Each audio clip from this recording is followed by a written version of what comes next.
Chapter 1. The Man in the Moon. How did we get to know the moon? Long ago, people in every part of the world looked up at the sky, the same way we do now. The two most important things they saw were the sun and the moon. The sun gave a lot of light, but the moon gave only a little.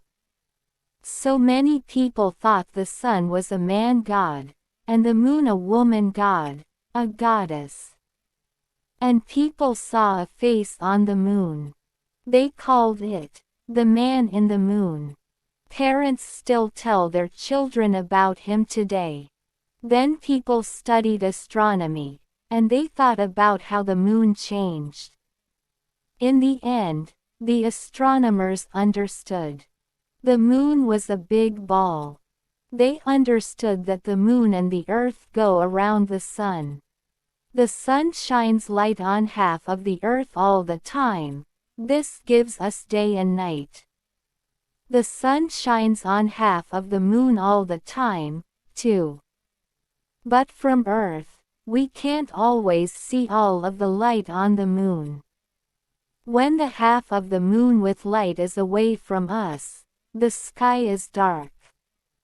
This is called a new moon. When we can see all of the light on the moon, it's a full moon. Between the new moon and the full moon, there are half moons and crescent moons. Chapter 2. A Helping Hand. How does the moon help the Earth? In 1969, 3 American astronauts flew in a rocket to the moon. Neil Armstrong was the first man to walk on the moon. When he was there, he talked to people on Earth on the radio. But they heard him 1.25 seconds later. That's because it's more than 350,000 kilometers from the moon to the Earth. The moon pulls the Earth. Because of this, the Earth is turning more and more slowly. Our day is getting 0.000015 seconds longer every year. But, of course, we don't feel the difference. The moon goes around the Earth, but really, the Earth and the moon go around each other. At the same time, the Earth and the moon, together, go around the sun.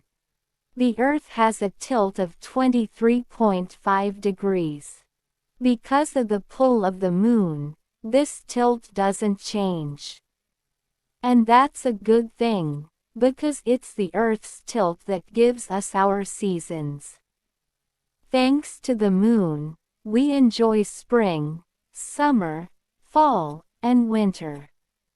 And the Earth doesn't get too hot or too cold for life. The moon's pull gives us tides, too. The moon pulls the sea, and the water goes up and down. The sun also pulls the sea and gives us tides, but the moon's tides are much bigger because it is closer to the Earth. Tides can help us. We can use them to make electricity for our factories and homes. And that electricity is clean to make.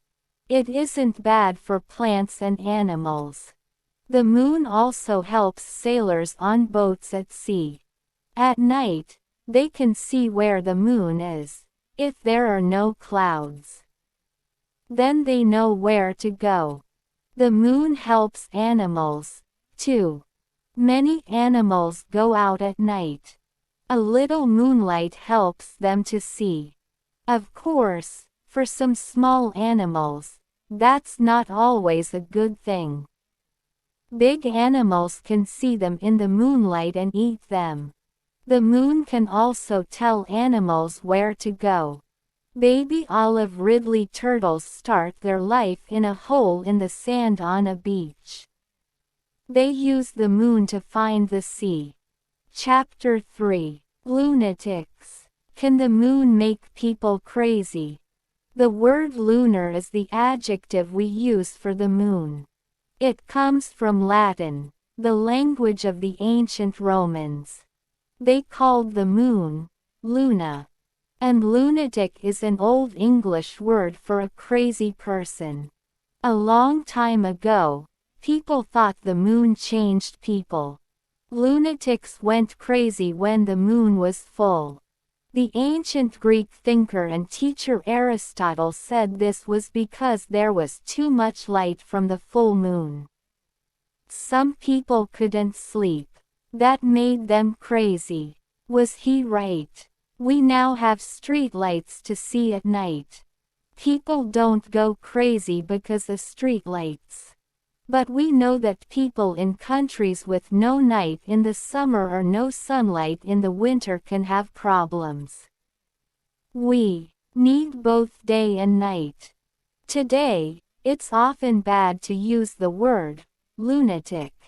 England stopped using the word in its laws in 1930. But people still use it when they talk.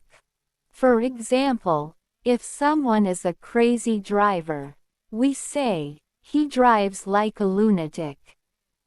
Chapter 4. Moon Stories. Why is the moon so interesting? There are old stories about the moon in every country.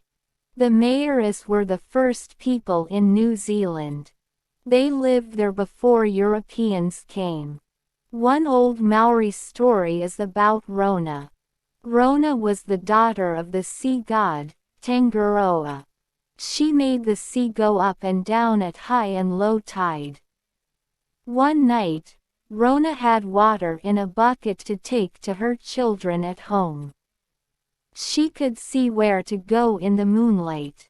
But then a cloud in the sky covered the moon. Rona couldn't see. She said some bad things about the moon. But the moon heard her and was very angry. It pulled Rona up into the sky. Today, many Maoris see a woman and a bucket in the moon. They say that rain is water from Rona's bucket. In another Maori story, a man, also called Rona, went to the moon to find a wife. Every 4 weeks, the man eats his wife and then she eats him. That's why the dark and light parts of the moon get bigger and smaller each month. There are many stories about the moon in science fiction books and movies. Science fiction is about what things are going to be like in 100, 1,000, or 1,000,000 years. Or about worlds that are different from ours. In 1901, H.G. Wells wrote a book called The First Men in the Moon. In the book, 2 men fly a rocket to the moon. They find different kinds of aliens there. Some aliens want to stop them leaving. In the end, one man goes home, but the other stays. Today, we know there's no life on the moon.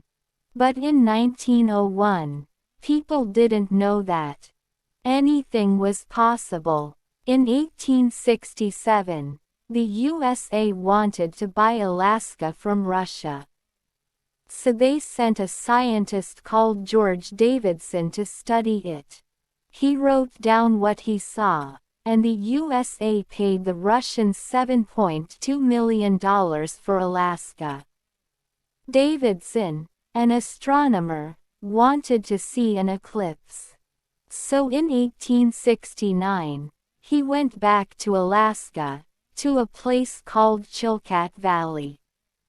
Davidson told the people there, "The sun's going to go dark tomorrow." The Chilkats laughed. That was impossible, they thought. But the next day, the moon went in front of the sun. Everything was dark.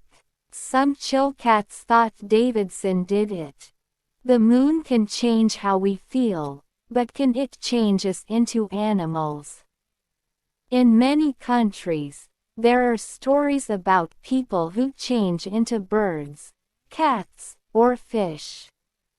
Or werewolves. In the stories, People change into werewolves when the moon is full. Some people change because a werewolf bites them.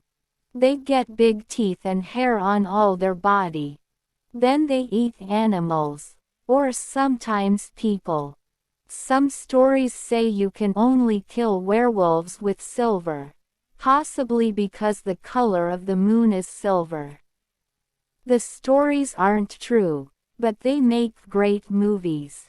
In an ancient Greek story, a man called Lysaon doesn't think Zeus is really a god.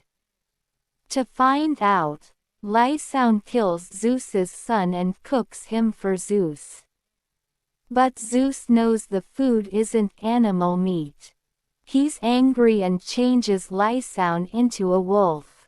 This is one of the oldest werewolf stories. One of the newest is in the Harry Potter books. Harry's teacher, Remus Lupin, is a werewolf. Werewolves in stories are usually bad, but Lupin is a good man.